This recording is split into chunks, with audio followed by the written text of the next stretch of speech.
If, remember the three moving averages, 8, 13, 20. If your pullback breaks all three,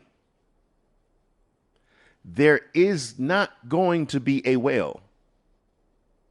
Now, I can't say that 100% of the time, but it's best to assume 100% of the time there is no whale. Tell me you understand that. If, I'm going to repeat it again, if your pullback breaks all three, the next pullback will be shallow most of the time and do something like that. There will be no whale. Guys, the value of this is priceless. You can't put a number on stuff like this because 99.9% of the people out there have no way of judging and knowing these little nuanced but very powerful things. No one has the ability to read the future. Providence, in all of his wisdom, has not given us the ability to read so very far in front of our nose. This is something very important to understand, right?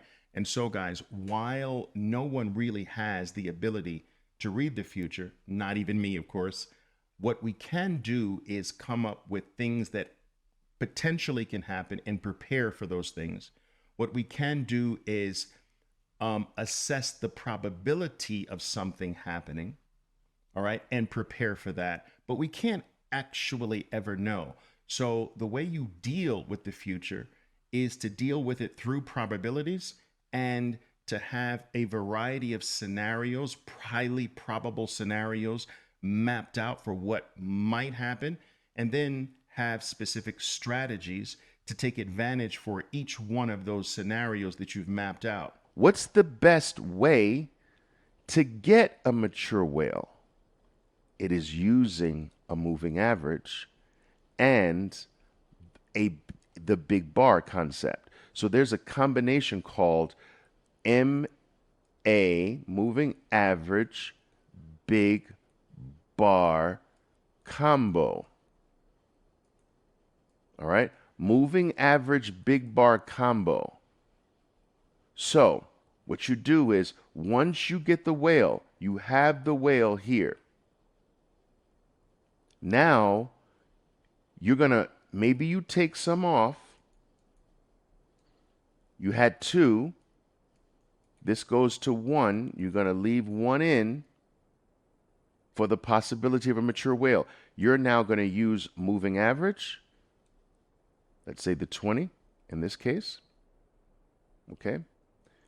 And the big bar concept. So from this point on, right here, do this here like this.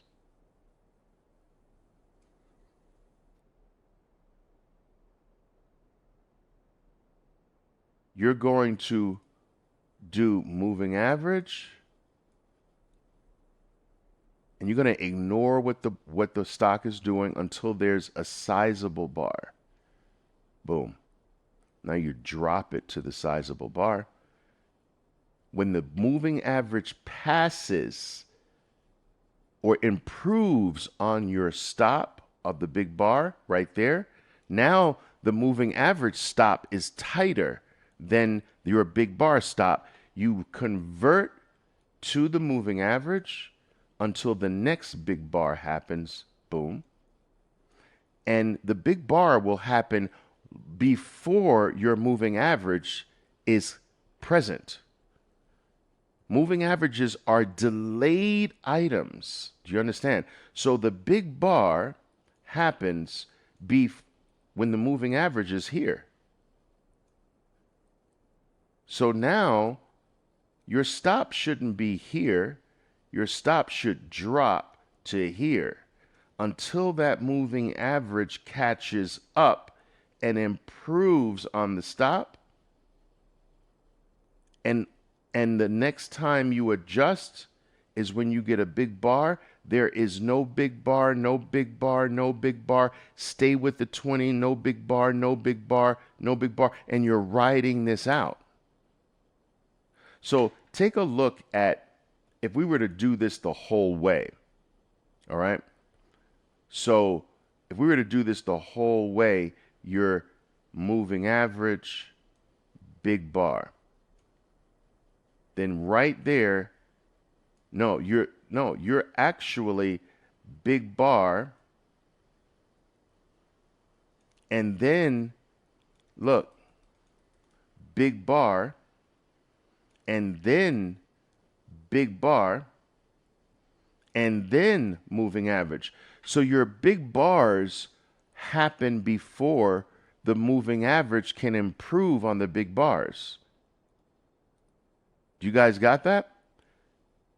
So you can see it, big bar, moving average is here. So which one is a better stop? The big bar. Then the next big bar happens and my moving average is there. Which is the better stop? The big bar. Then the next moving big bar happens here and my moving average is there. What's the best stop? Big bar. Then the moving average crosses the big bar stop. Now you've converted or flipped to the moving average, waiting for the next big bar, but staying with the moving average, and there's no big bar, so you stay with the moving average. That's beautiful. And that combo gets you all the way, I would say, to here. Wow.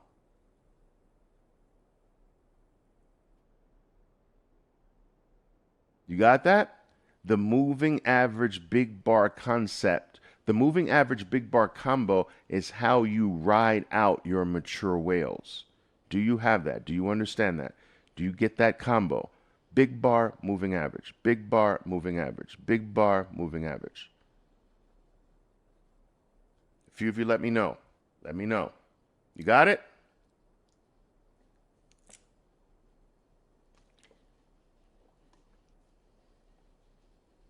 All right, good.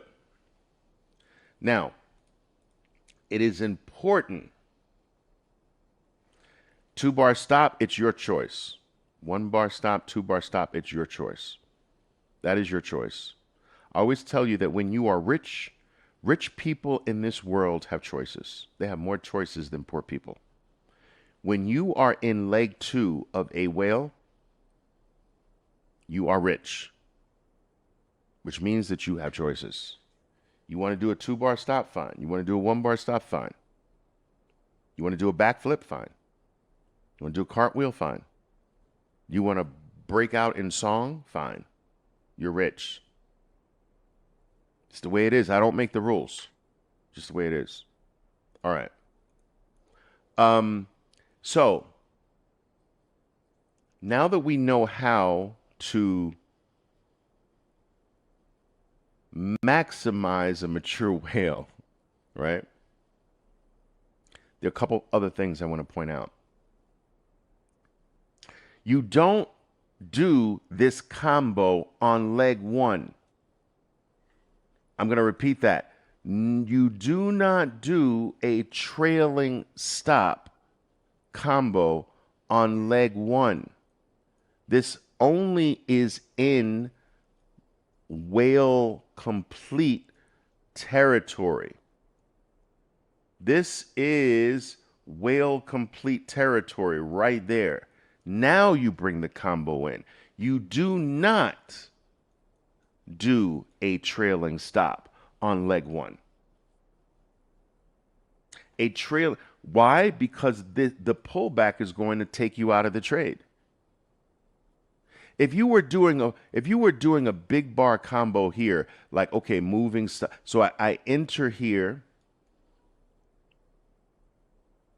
All right. Now my stop is here. Now my next stop is a big bar. Look at how you get taken out of the trade. Leg 1 is not for trailing your stop. Only leg 2 is for the combo. All right? Please remember that. Leg 2. This is leg 1, interrupted by the pullback. Very important.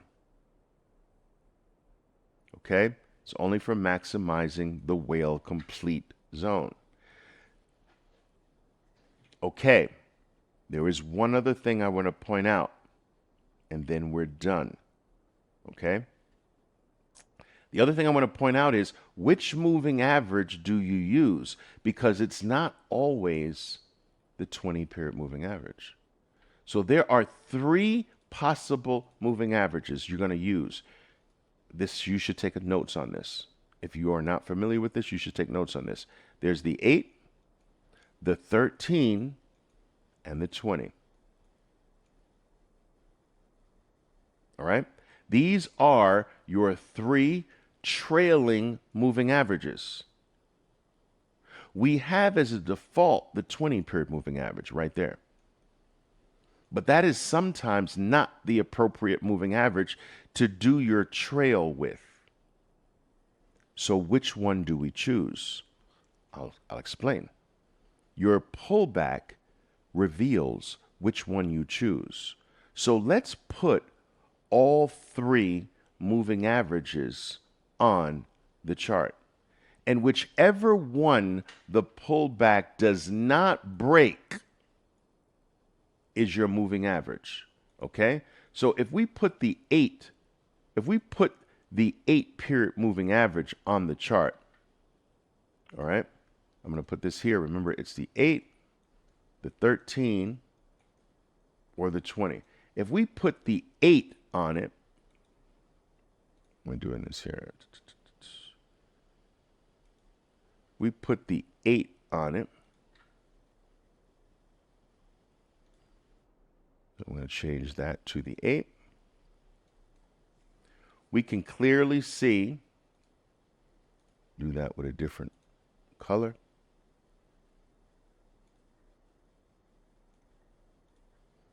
That the pullback breaks the 8. So it's not the 8. So, boom. If we put the 13 on it,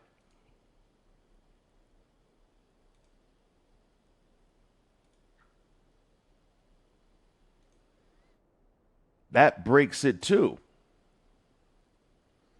So which moving average does it not break? It's the 20. You got it?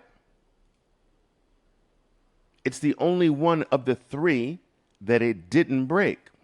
Tell me you understand this. That's how you find out what moving average do I use for the big bar moving average combo. First thing, right, that's a nothing bar, right?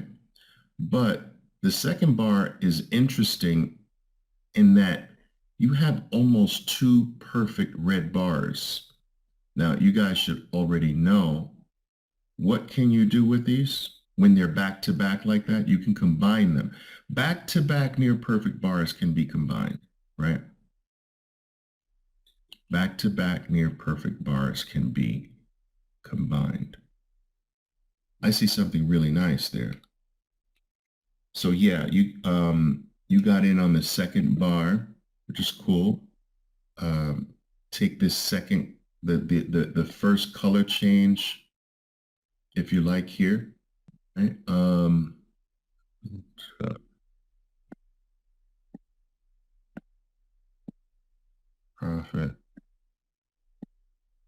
Profit, your walk down. Where would the stop be? I would do max. I wouldn't be doing the bars. Remember I told you that the Fat 4 is your help, so try to get above that. So yeah, the second bar would be okay, or max would be okay. The walk down is pretty simple.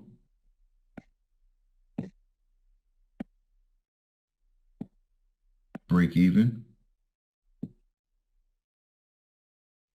All right. I'm okay moving to that. Pivot there. From here onward,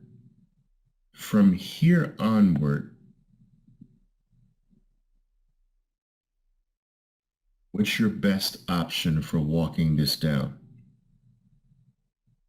You tell me. Not just moving average, right? The combo, right? The moving average big bar combo, right? So you do this. Now I would say the 13 can be used here. Boom. So now you're moving averaging, okay, big bar, and then the moving average crosses. You're back to moving average and then big bar. Moving average crosses. But here, you see how this accelerates away? That's when I'd get out. Does that make sense? You accelerate away from that moving average. You got to take profits on that. Right?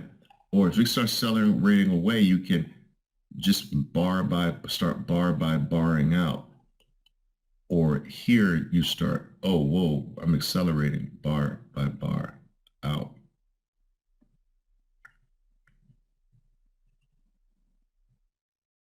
Yeah, sometimes you get scared of it snapping back on you. Yeah, but that's what the big bar stop is going to prevent from happening. You see, as long as a stock can't take out its big bars, it ain't snapping back. You understand? So this is the greatest sign that your trend is healthy. Big bars are not even flirted with. There's not even a flirting of a big bar. There's no move back up into the bar's range. There's no stalling. It is red bar and follow through for the most part. And the other thing is when your railroad tracks break. So if you look at your 13 and you look at your stock here, it's almost like this parallel, like until here where it breaks sharply. That breaking sharply, now you can really snap back. If anything I teach you to do on the 2 is applicable on the 5 as well. Yeah, you can do it on the 5. Very slow motion trade, but yeah, that moving average would have to be tighter on the 5 though. So you go to the 8. But same thing here. When you use 13 versus 8 based on the pivot, right? So I'll show you. So if we take this away, is your 20 relevant? No. How do we know if a moving average is relevant? That the pauses and pullbacks come near, doesn't have to touch, but whatever one it's coming near to is the relevant one. So you've got 3 choices, 20, 13, 8. Nothing is coming near to your 20. So it must be the next one down. I can tell you right now, the 8 is crossing it. That seems very clear to me. That is not the 8. So,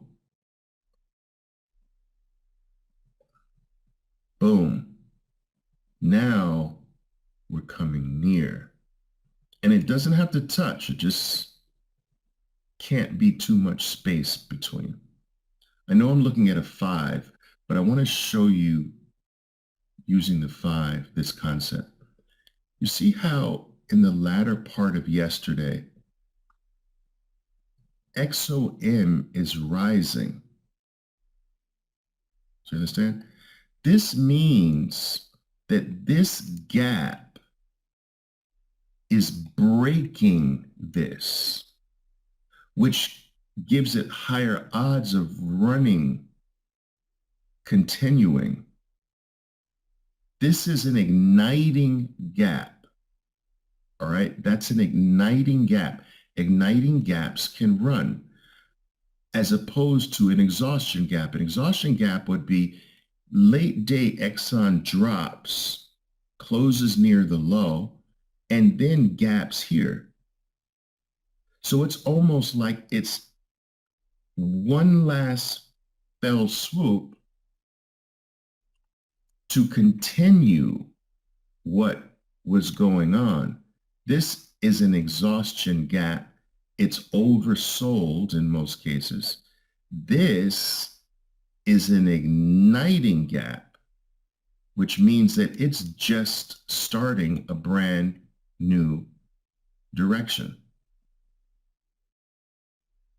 So you should be aware of which gap, if your stocks are gapping, what gaps are they? Are they continuing what the latter part of the day was doing?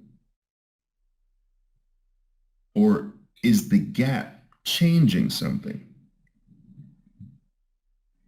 Does this make sense? So yeah, these things can give you a decent little edge with your gap scenarios. Now think of it in terms of people, right? Think of it in terms of people, guys. Like if my stock has been running into the close, traders who hold overnight, there's millions of them, guys. Traders that hold overnight, they're in profit from at least the latter part of the day.